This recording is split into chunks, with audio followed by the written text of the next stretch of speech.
Afternoon, excuse me. This meeting of the Southeastern Massachusetts MPO is called to order. Andrea, please read the announcements or call the roll. MassDOT Chair. Eric Schuster representing MassDOT Secretary and CEO Monica Tibbetts not here. City of Attleboro. Here. City of Fall River. Hi, Dan Aguirre representing Mayor Paul Coogan. City of New Bedford. Jamie Pont representing Mayor John Mitchell. City of Taunton. Here. MassDOT Administrator. Rich Bilski representing MassDOT Administrator. Mansfield. Kevin Dumas representing Mansfield. Fairhaven. Carver. Berkeley. Present. You. SRPEDD Commission Chair. SRTA. And GATRA. Here. Thank you.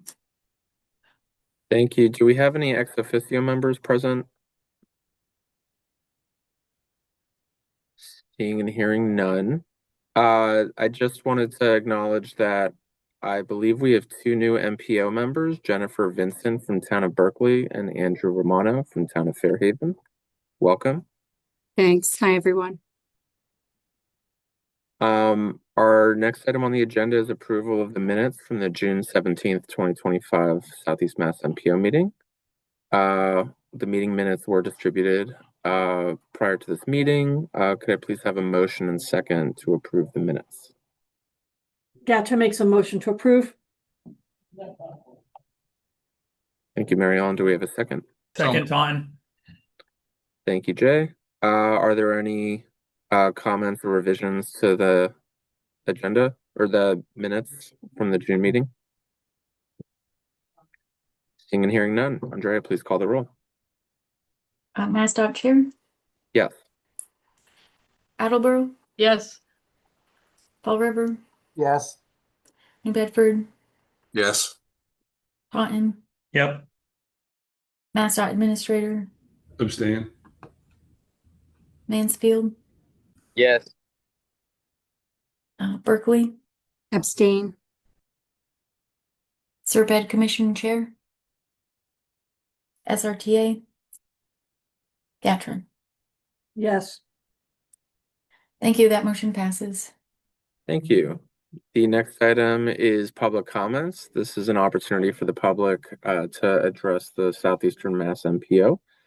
Do we have any members of the public wishing to make a comment at this time? If so, please use the raise hand feature or press *9 on your phone.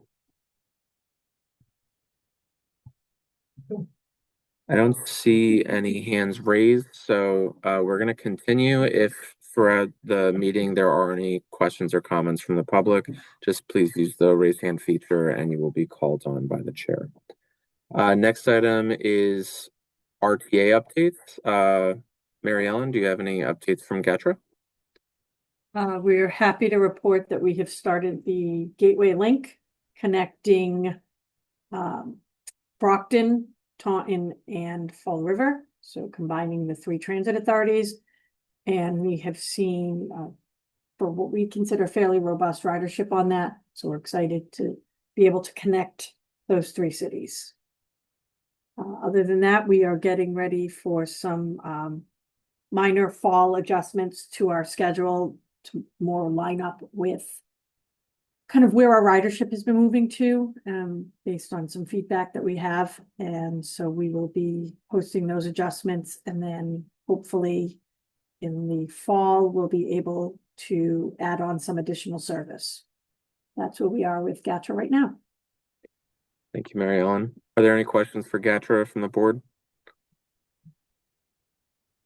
Okay, moving on. Do we have anyone from SRTA present?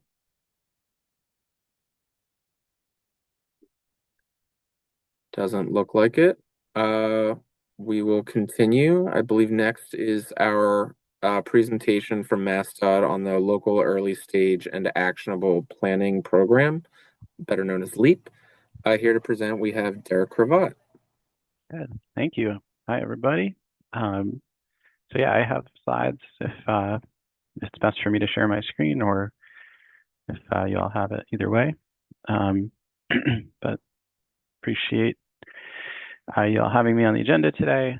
I also presented this at the Joint Transportation Planning Group meeting last week, so maybe a repeat for some folks, but nonetheless, happy to share this information and make you all aware of this new program that we have available at MassDOT.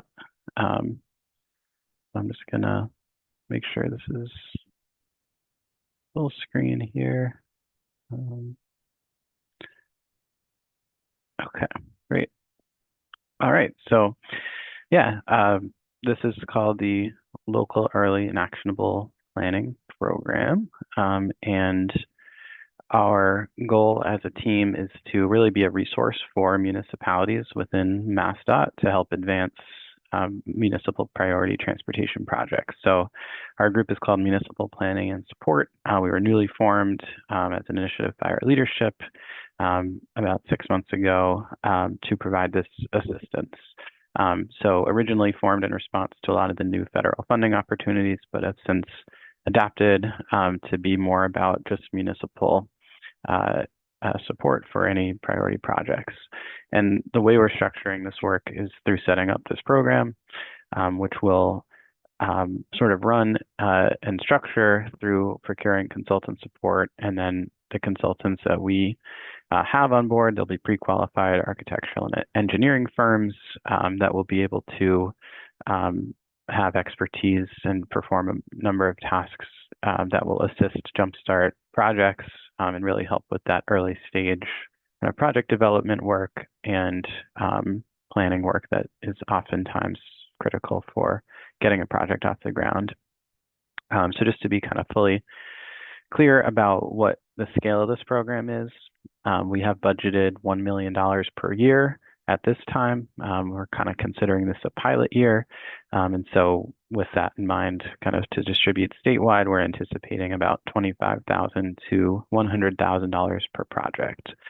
So not necessarily the amount that could fund, say, full engineering and design for a TIP project, but could help with kind of the earlier stages of that, say, kind of pre-25 to 25% design, or maybe something more in the realm of funding design for a complete streets project through the state-funded program.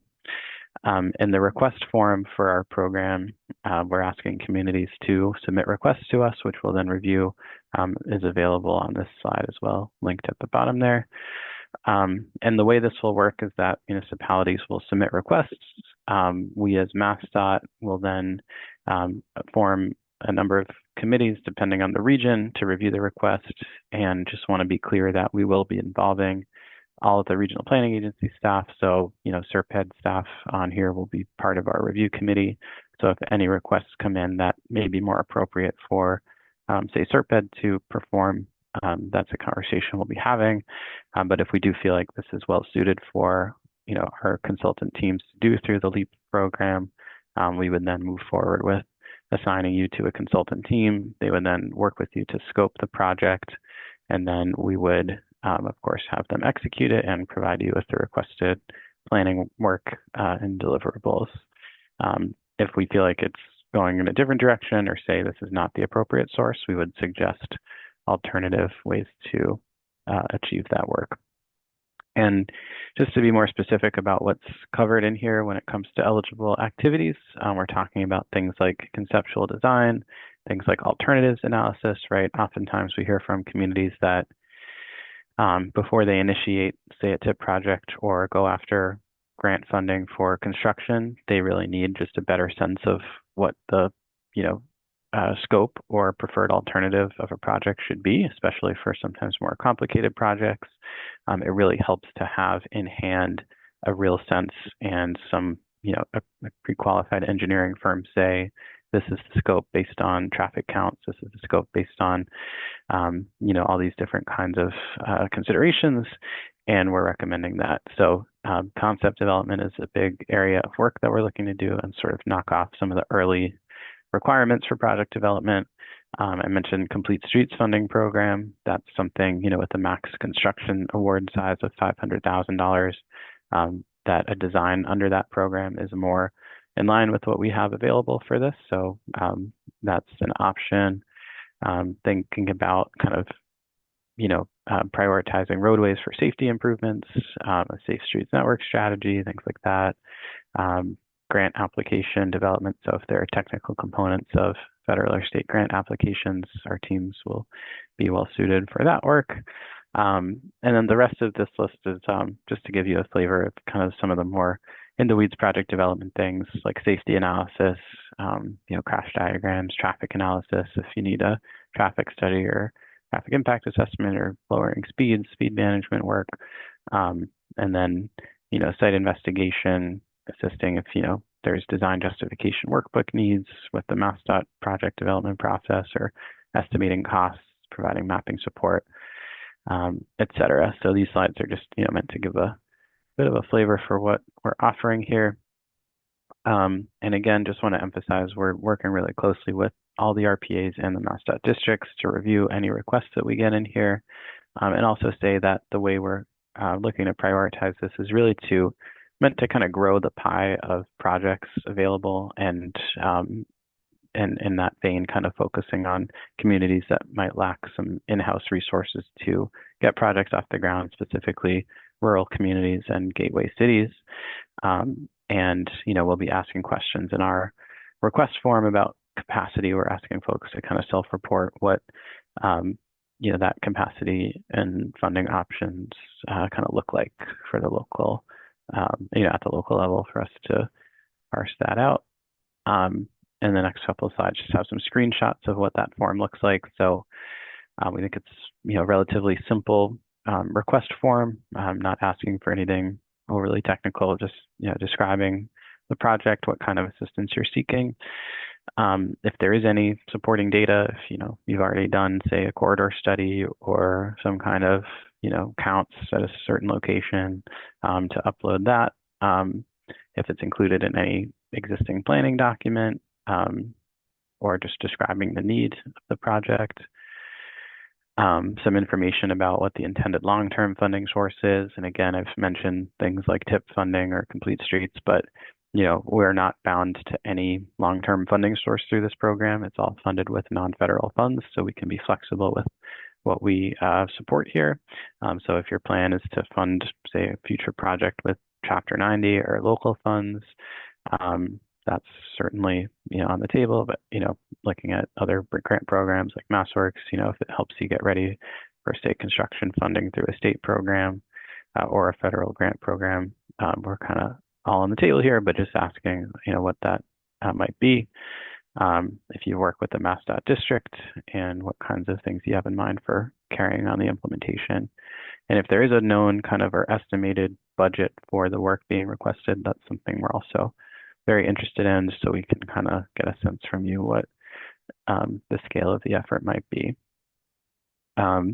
This is kind of just our table, which is a little out of date on, we've done more presentations and including the one today, of course, at MPO and JTC meetings. But just to, make the point that we're looking to get the word out here. And we're also kind of inventorying on our own potential candidates through, existing plans like the regional safety action plan, for example, right? If we see locations on there that might be well suited from taking it, from a planning recommendation into project development, we're kind of doing that scan as a team and looking at what might make good candidates for this, and then reaching out to folks after that. And just to say, we're kind of divided regionally. So our team kind of will be working with communities that request project support in different parts of the state. So Leah Pickett, who is out this week, but is assigned to the Southeast Mass region, will be the best point of contact, as well as myself, for any questions and issues or concerns with the program. And I think that's the last slide, but I'll turn it back to you, Mr. Chair, and happy to take any questions. Thank you, Derek. Do any board members have questions for Derek Cravat on the LEAP program? All right. Well, thank you again, Derek, for your presentation, and Yeah. staff can share information about LEAP following the meeting. Great. So thank you. Will we have access to the presentation? Apologies, I should have asked that. Yes. Okay, great. Yep. Yeah, I'll make sure to send that over to Lisa and team. Thank you. Thank you. Next item on today's agenda, I believe, is the regional evacuation route plan. I believe Kevin's presenting on this. So it's actually me. Kevin had a last minute conflict and wasn't able to make it. So I'm Okay. going to do my best. I'm not Kevin, but I hopefully will stumble through this. Thanks, Becky. Will I share screen? Um, so as part of our regional transportation plan process and other processes, we kind of came across the fact that there has been no regional evacuation route planning. Lots of our communities have things in place, but there was nothing kind of coordinating them at the regional level. So they were kind of communities would go into other communities.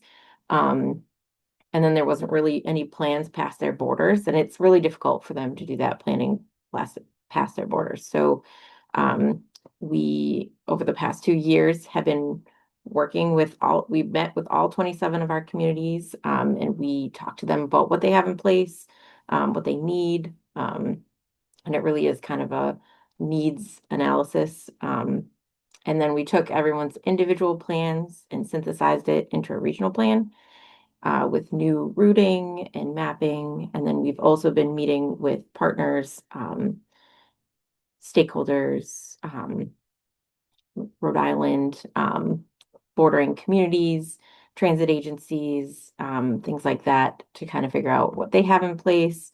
And then it's all kind of summarized into this draft report.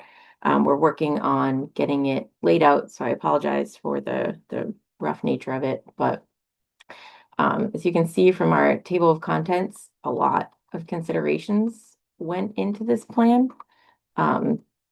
We looked at what the possible hazards that could be to trigger an evacuation. We looked at Title VI considerations, what people have access to, what specific populations' needs were. We also developed, as I said, like a route map. We looked at environmental considerations, public health considerations, and then we also, for each of our communities, we have a write-up on what their issues and needs were. And then we also have a write-up on what we discovered that our communities were doing that really worked well for best practices that can be shared with other communities. And then we identified next steps and implementation for how to fix those gaps in our network and what the needs were along those routes. And then we also kind of tried to tie it to different funding options. So I'll start with the route map to kind of look at that for a minute. And again, apologies, I'm not Kevin, but I'm doing my best. And it's not in the draft yet. But we do have it in a map. We have it written out in text form. Unsurprisingly, it's a lot of our major routes. We really kind of looked at also the impacts of Category 3 hurricane and what that would do to our road network and tried to avoid places like Route 6 that get flooded, even not during a Category 3. And that's really where a lot of the local knowledge came in very handy. Our communities are very good at knowing where their problem spots are, and we did our best to avoid them. We also, as far as recommendations go, it's your kind of typical where are your tricky spots along, where could we make some improvements that would really help in that instance. We looked at hospital preparedness strategies, and then my apologies for this. As far as best practices go, a lot of our communities have some sort of alerting system, but they all use different types of alerting systems. Maybe your community has Code Red, but another one has a different type. And there's also very low sign-up rates. So we really think that that is a need to get that information to people. So we are starting to include that every time SRPEDD goes to an event now. We're going to be bringing that information and trying to sign people up and trying to work with our communities to get better sign-up rates. Re-entry permitting was also identified as a need. So what happens after an emergency? People want to go back to their houses, but maybe that's not safe. So we looked at a bunch of different strategies and provided information on what communities can do in the event of that. And another issue was a clear chain of command or authority. Who in your community is allowed to do an evacuation, to order an evacuation. A lot of times, or I would say most times, it's clear who it is. It's one person and they can make that authority. Sometimes it's the Board of Selectmen and convening a Board of Selectmen on a short-term basis or a quick and emergency basis is difficult. So we have some recommendations around that. Volunteer teams were pretty well in place before COVID. They've kind of fallen out of the way for that. So we're looking at strategies to increase that. Regional sheltering, there's not a lot of regional shelters identified, and there's also not a lot of MOUs in place who will take the people, who will pay for the people to be transported. So that's definitely a need. MOUs in general are a need. Who is responsible for what? Who will pay for what? How will we get people where they need to go? What will we do with people if we have to keep them long term? And then we kind of broke the funding options into how do we fix some of the environmental concerns, or how do we address some of the environmental concerns? And then also how do we address some of the transportation concerns on the roads that we want to use for evacuations? So as part of our next steps, we are looking at ways to get that information out about what those identified needs are, connecting those needs with funding. We'll also be kind of testing the scenarios that we proposed from the transportation angle by doing a number of tabletop exercises with communities. So that looks like we will gather a group of stakeholders who would be involved in that, and then we'd run a test scenario of what an evacuation route would look like using a tabletop exercise instead of trying to do a full-scale evacuation. And then we're going to distribute that best practice to our stakeholders and the public, and we're going to include the updated routing and evaluation criteria so that we're making sure that we're prioritizing tip dollars towards projects that help improve this routing in case of an emergency. And thank you for bearing with me through that. I'm happy to try to answer any questions you might have. Thanks, Jackie. I thought you did fine. Did anyone have questions or comments for Jackie on the regional evacuation plan? This is an update, right? It's kind of an update. We expect to release this for public comment at our September MPO meeting, so we wanted to make sure that you were as up to date as possible. And the JTPG had an opportunity to hear on this as well? Yes. Yep. Okay. I don't see any hands raised, so thank you for the update, and sounds like we'll hear more next month. Great, thank you. All right. The next item on today's agenda, I believe, is for potential action on federal fiscal year 25 to 29 proposed tip adjustment number 4. I believe this is also you, Jackie. Thank you, Derek. I'm going to do a quick intro and then hand it over to Dan, but I just wanted to kind of quickly go over what the difference between an amendment and adjustment was, because we have a couple of new members. In our tip, we have this table that identifies what triggers an adjustment and what triggers an amendment. An adjustment or amendment happens when there's a change to the project as it was originally programmed. A lot of times it's a cost adjustment, but sometimes it's something more major, like a adding a project or removing a project if it's not ready. And what triggers an amendment versus an adjustment is basically the size of the cost adjustment. So an increase or decrease of under $500,000 that the total project cost is under 5 million, and then for over 5 million, less than 10% of the total costs for the project. That's kind of a lot of legal language, but an adjustment is a very minor change, an amendment is a larger change.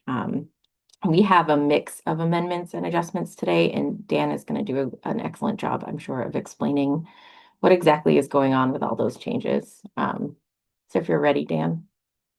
Fingers crossed. Yeah. Well, it's so nice to see everyone here today, and I'm glad that we have this time together. Kind of at the surface level for both RTAs, what we're looking at is some lower than expected maintenance costs for fiscal year 25. In particular for SRTA, there was a shift with covering the 35-foot hybrid bus that was originally scheduled for FY 26. But this got moved around due to a constraint from MassDOT in 2026. So the cost is being offset mostly this year, and then a portion will also be offset in fiscal year 26 for the 35-foot hybrid bus. And then additionally for SRTA, there were lower than expected costs for ITS, fare box collection, and facilities themselves.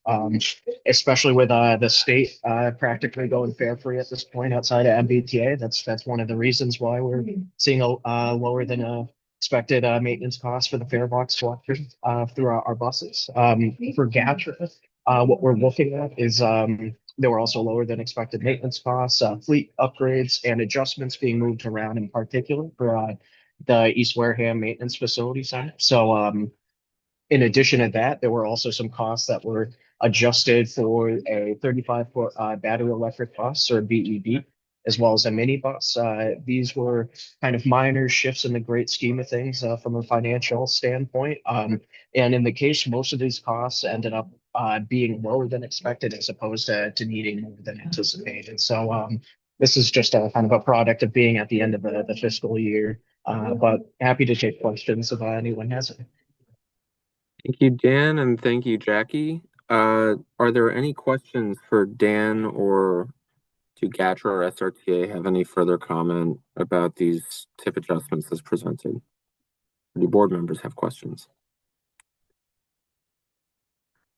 Seeing and hearing none, as these are tip adjustments, these do not require a release for 21-day public comment. So I believe the proposed motion, or the request for a proposed motion, is for approval of tip adjustment number 4 as presented. Mansfield, so moved. Yatra, second. Thank you. We have a motion and a second.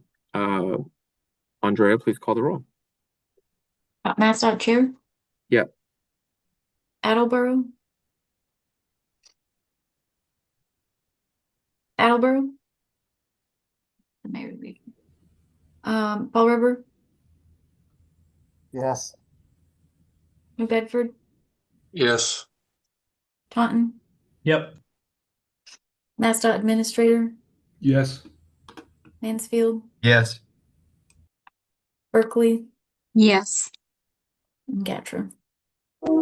Yes. Thank you. All right. Thank you very much. And then I believe we also have tip amendment number 5.